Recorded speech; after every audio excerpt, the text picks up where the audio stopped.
Hij zei zelfs dat er een topografische toast had. En dan wel op de fiets alle Nederlandse plaknamen bij Del. Oud-Lollemer Bram Witvliet.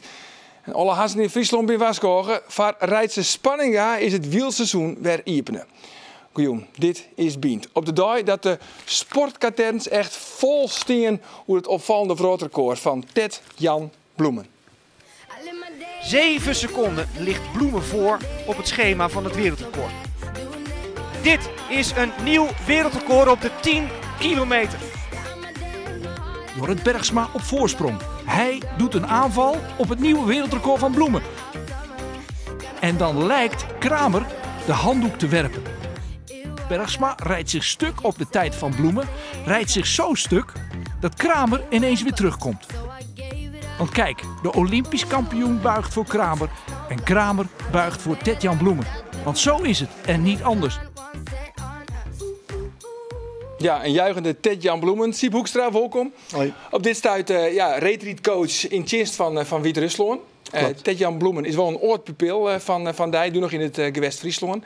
Maar dit is toch eigenlijk wel de verrassing van dit weekend, hè? Het wereldrecord van Ted-Jan Bloemen.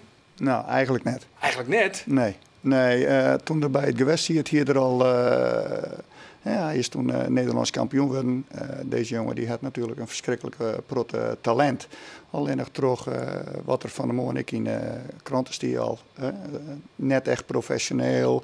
Een beetje biatsi en net serieus met trainingen omgaan. Maar toen zegt dit al je wel onkomen? Ja. Echt? Ja, hij heeft gewoon het talent. Het enige wat deze jongen nodig heeft is structuur. Nou, dat hier wij in het gewest, ik. En daardoor is hij Nederlands kampioen geworden. Nou, daarna heeft er in verschillende ploegen zitten natuurlijk. Ja, want dat is een beetje het verhaal. Hè? Hij hopte van ploeg naar ploeg. Ja, Hoe net echt lekker zijn uitvinden. Komt dan bij hem te lonen in het West-Friesland. Ja. Maar wat is het van jongen? Wij kennen Jorrit, we kennen Sven.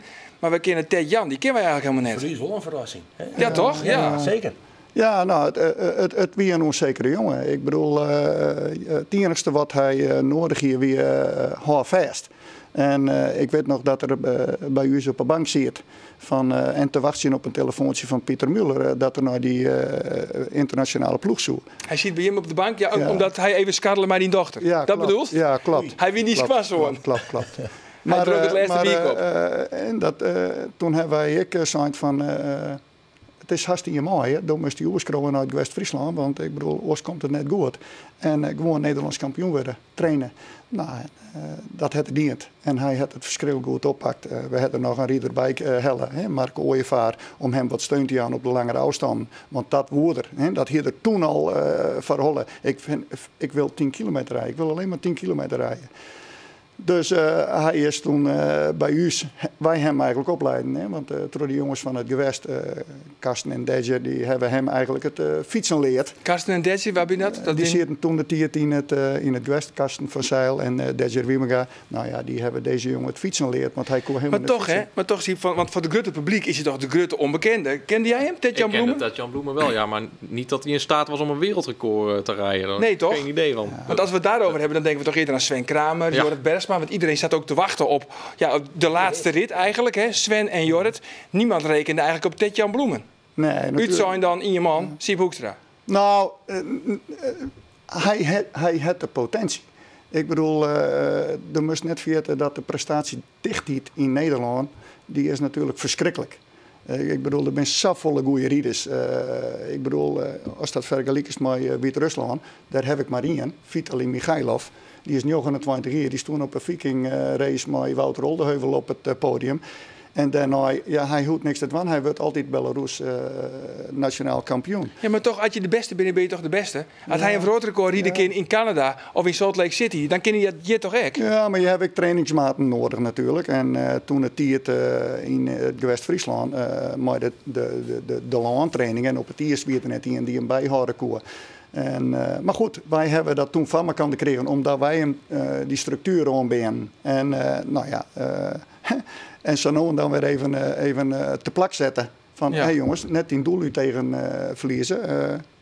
Dit moet er gebeuren. En dat zei hij nou zelf ook, hè? Want hij is nou verhuizen. Hij is emigreerd naar Canada, kan hem dus meer focussen nou. Ja. Maar aan de andere kant, hier het een Rus West, dan hier we nooit vraagtekens zet vanzelf. Ja, maar dan ben wij weer Nederlanders. Hè. We moeten net vergeten, er ben een protte wereldkampioen West vast Sven Kramer. En er zullen na Sven Kramer ook nog een protte wereldkampioen worden. Ja. Dus dat ben de perioden. Zo'n hier het het wereldrecord staan. Nou, dit record stiet ik misschien wel 4 weer. Had er net een 10 kilometer World Cup rijden wordt in Salt Lake City. Ja. Ja, ik zag het net zo gauw gebeuren op een laaglandbaan. Nee. Rijdt ze? Siep, heb je een nieuwe Olympische kampioen? Het zou samen kennen. Want dat is zijn droom. Dat is zijn droom. Denk je ervoor? Ja, en denk dat je wist ervoor. ook. Ja, Hij is er want- heel dichtbij zitten. Ja, dat het er altijd zijn. En hij wil naar die Olympische Spelen daar. En de 10 kilometer, dat is zijn droom. En dat moet hem nagaan. Ik bedoel, hij heeft alles op zijde zetten voor het trainen. Hij heeft zijn studies net afmaken, want hij moet nog studeren. Hij heeft er alles voor. Alleen ja, in Nederland lukte dat dus natuurlijk. Toch is nou wel, mijn zien komt erbij. De 10 kilometer is spannender dan ooit tevoren. Maar een Kooiman erbij. We hebben natuurlijk Stroetingak in aardig. Riede Sven natuurlijk, Jorrit. Maar de Gutte Vries, dat wie eigenlijk Sven en Jorrit van het oude weekend. Met elke die rekken er toch een beetje op. Laten we even hier naar Sven en Jorrit, naar hun reactie. Ja, ik had het niet verwacht van Ted-Jan. Al rijdt hij heel sterk dit seizoen. Ik had 12:35 in mijn hoofd op 30:0. Ja, ik reed nu gewoon tegen de muur op en ja, ik eindig met een 35. Dat is, ja, daar heb ik nog niet vaak mee gemaakt. Al met al jammer dat ik wereldrecord kwijt ben, maar ik ben wel op zich tevreden over mijn rit. Mezelf rijd ik hier gewoon onder de maat en ja, ik moet het ook kunnen. Weet wel dat het veel beter kan. En ja, dat geeft me eigenlijk ook wel weer positieve moed.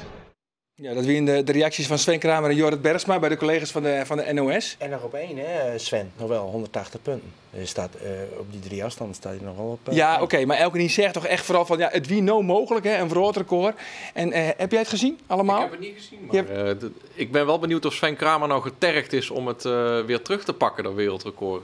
Zou die dat zijn? Of, Ik denk het toch wel. dat lijkt me toch wel. Hij zegt van ja, ik vind het wel jammer dat ik hem kwijt ben, maar ik ben tevreden over mijn rit. Nou, natuurlijk vindt hij het jammer.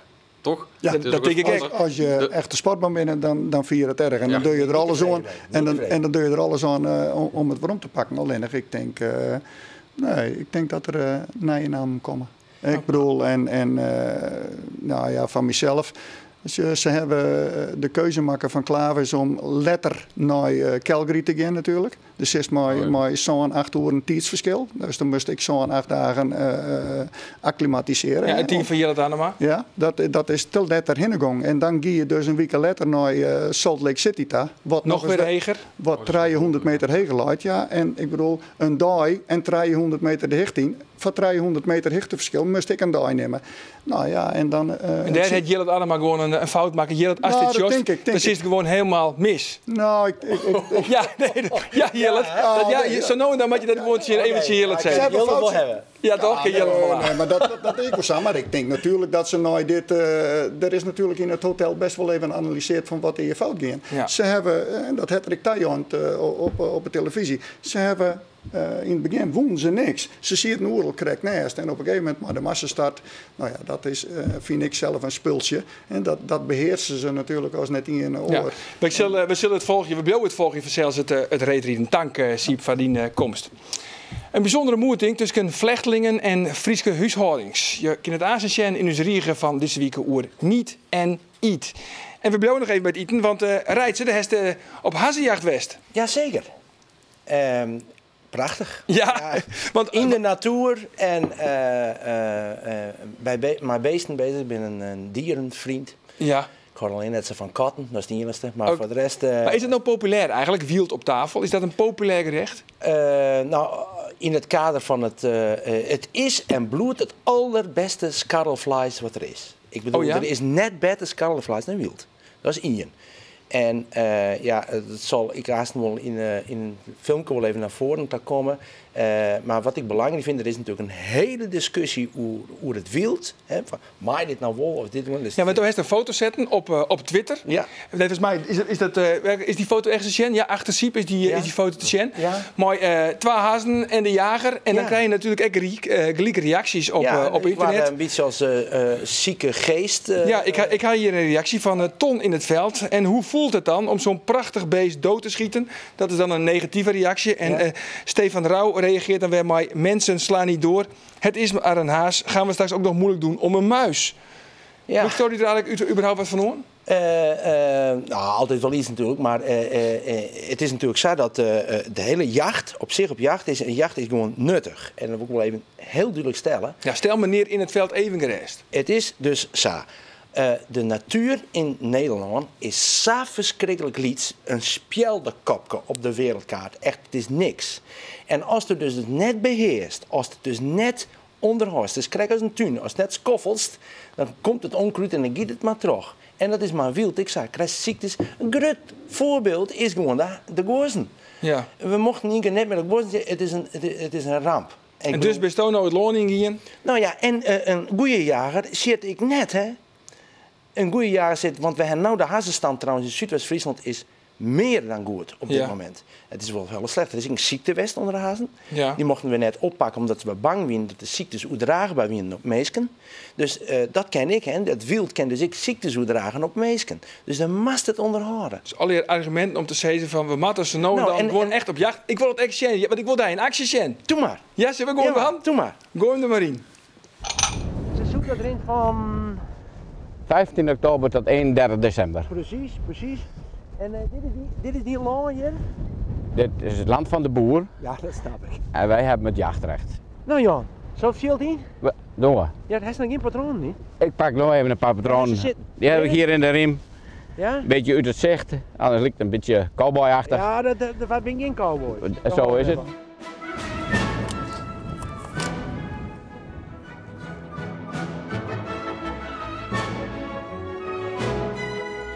Ik kan me voorstellen dat sommige mensen zeggen van, ja die jagers, dat zijn maar wat Rambo's. Shit, alles wat op wat beweegt. Is Ja. dat zo? En dan vraag ik meestal, en dat doen ze al heel veel jaren. En dan krijg ik te horen, ja, ik zeg dat kan niet. Want als je al heel veel jaren op alles wat beweegt schiet, dan hou je dat geen jaren vol, want dan is er niks meer te schieten. Wat is de definitie van een goede jager dan? Respect hebben voor je wild wat je in je veld hebt en daar zo zorgvuldig mogelijk mee omgaan. Een echte jager zit er soms ik wel gewoon net. Precies. Maar een haas is wel lekker.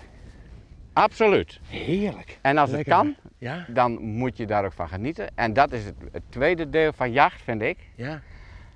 Een haas bindt. Wient. Een haas brengt mensen aan tafel Ja. en dan heb je het er nog eens over. Haas! Abort. Abort. Ja, het hem. Ja. Abort. Kom eens hier. Los. Nou is het shit. Jongen, wat een mooie hazen. Voor een hele crisis, nou hebben we hier hè, het lekkerste skarrelwild wat er is. Want hier hebben we de reg. Prachtige, twee mooie filets. De bouten, hier hè, zo, voor de hazenpieper. En de voorlopers, dit is ik. Prachtig voor de hazenpeper. Mooie jacht, Jan. Ja. Twee haasjes, nou hazen. Ja, 2 is mooi zo. Ja, en dat ben nou echt dissetwaar. Dit echt? Die ben nou opmaken met champignonnetjes en een stoomparken. Ja, en een siepeltje en een beetje cranberry. Heerlijk. En hazenbloed. Zit er echt in. Hey, maar de meid is maar een paar weken eigenlijk is het jachtseizoen iepen, maar er jagen we op hazen. Ja. Dit is dus redelijk exclusief. Zeker. Is het dan echt duur? Ja, het is duur. Ik ga het op een kaart staan. De hazenrug, ik ein en dat soort dingen. Maar het is duur. We zitten gauw toch op een behoorlijk bedrag. €29 de kilo. Maar even prouwen trouwens. Ja, jongens, het is ook een beetje een stoofparkje erbij. €29 de kilo. Ja. En dat is behoorlijk. Dus dan mag toch wel wat verdeld tellen. Maar dat is ik prima. Het is ik net erg om er iets verdeld te tellen. Met de duurder net de cape is ik altijd. Maar dat is hier. Maar ik wil eventjes zeggen, het jagen is het eerste om het te beheren. Ja. En het tweede, het eten, is een bijkomstigheid. Een hele aangename, want dit is fantastisch. Toch? Het is Of net? heerlijk. Hoe zou je het omschrijven? Heerlijk, De smaak? Ja, lekker. Lekker? Ik vind het ook heerlijk, ja. Ik heb het nog toch? nooit gehad. Ja, dus, je bent een flextariër, heb je ja. me verteld. Ja, normaal, ja. Of niet? Een paar dagen per week eet ik geen vlees, maar vandaag wil ik natuurlijk graag een uitzondering maken. Omdat het En vies is. net verjeerd te drinken. Ik zou zeggen, tjog jongens. Ja, want dat is lekker Wij een gaan mooi gewoon glas nog mooi Corona. eten, want Meet and Eat, onder die naam, waar het Oude Sneur een moerting organiseren tussen 251 vluchtelingen uit het WTC Expo en Frieske huishoudings. Dat gebeurde onder de etenstafel. Joert zoggen we hoe het er rond tag hier bij elke behagen uit Ljouwert. Zij kregen 8 jonge Syriërs hoe de vlier.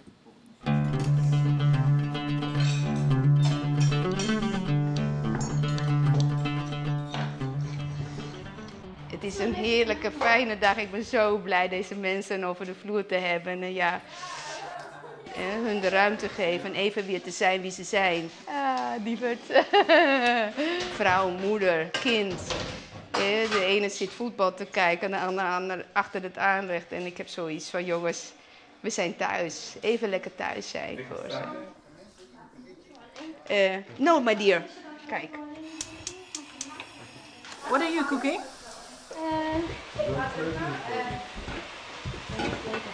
Soup fish and spinach with the meat. No, oké. Kom. Toiletpapier. Toiletpapier. Ja. Wc-papier. Wc-papier. Kom hier, schat. Zo. Yeah, thank you. Alsjeblieft. Alsjeblieft. Thank you. Dankjewel. Dankjewel. Goed zo. Wat zeg je? Ik wil ook. Jij wilt ook, dan moet je even wachten. Ja, er is een wachtrij. Ik wil wachten.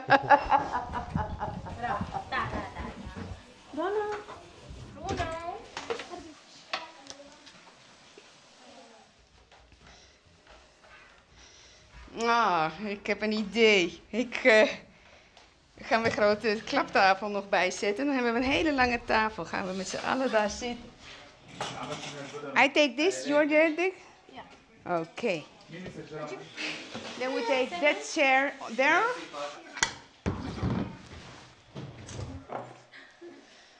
Ik weet hun gewoontes niet, dus ik doe maar wat. I can make it warm. In de magnetron? No, is it necessary? Hello everybody. Hi my big family. So. Kom maar.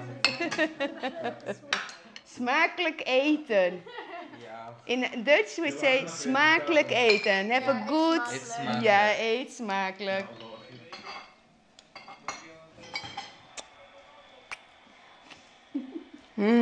Delicious. Zoals ik dat op de achtergrond ook hoor, dan denk ik van ja, er is harmonie. Er is totaal niets kwaads in deze mensen en er wordt hun kwaad aangedaan. En dat doet mij zeer. Ja. Ja. Een bijzondere avond, een heel mooi cadeau voor mijn verjaardag. Ja. Ja. Bram Witvliet is net van zijn fiets te slaan. Zo'n 2007 fietst hij els hier in de provincie terug om alle plaknamen van alle dorpen op de foto te zetten.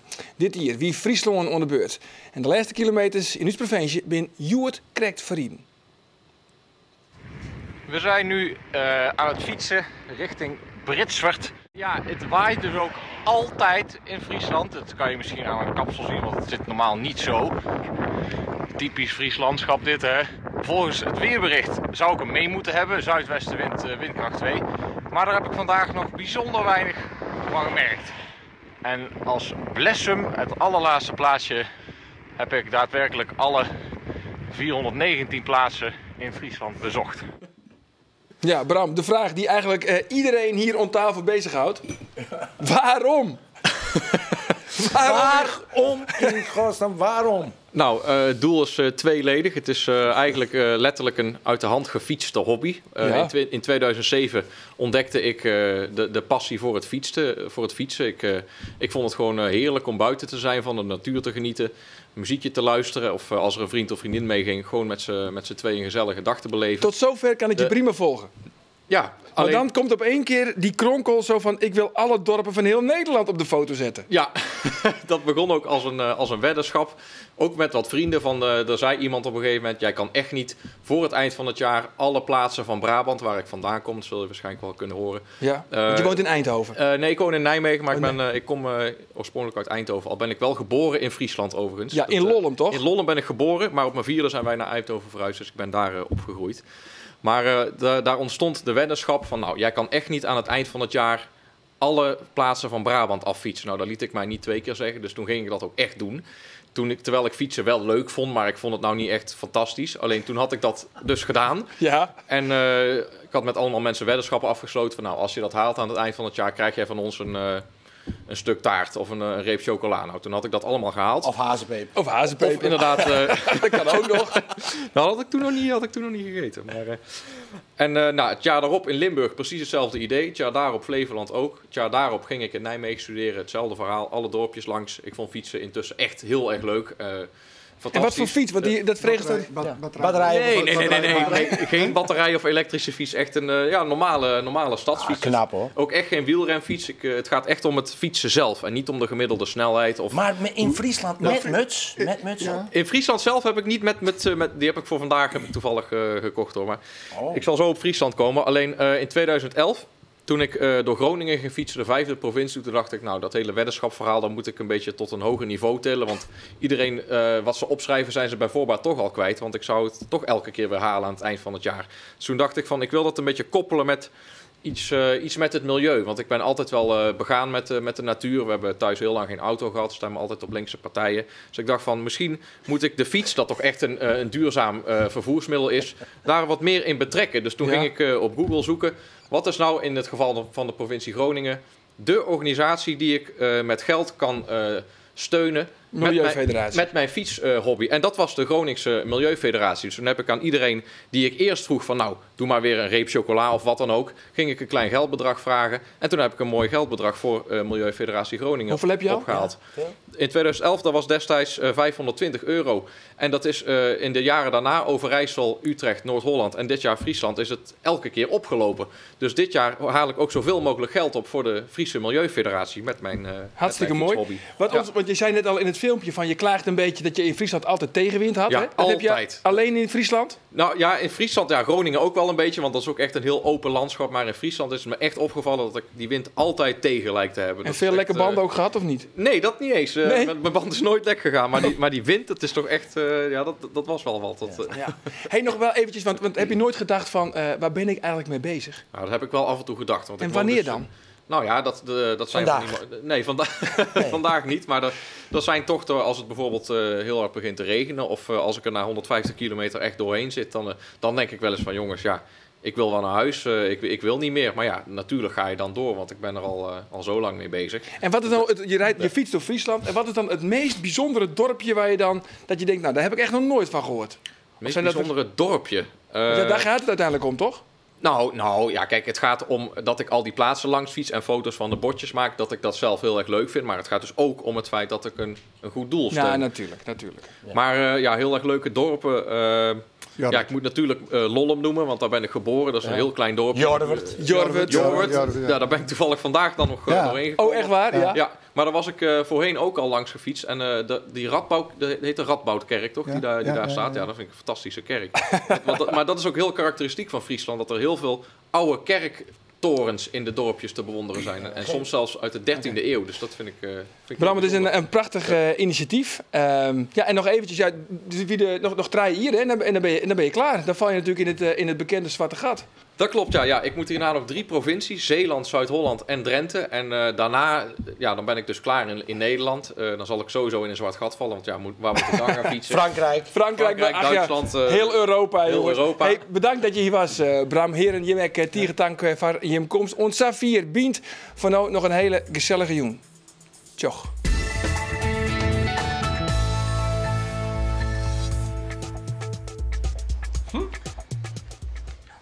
Pas op de mond zitten. Oh, ik zie het even op. Morning, Bient. Dan zit Anne-Marije Bloem in de studio. Waar? Nou, die ene van... Bij de taalrubriek. Van het Inommers. Oh, die van de... Ja. Oké.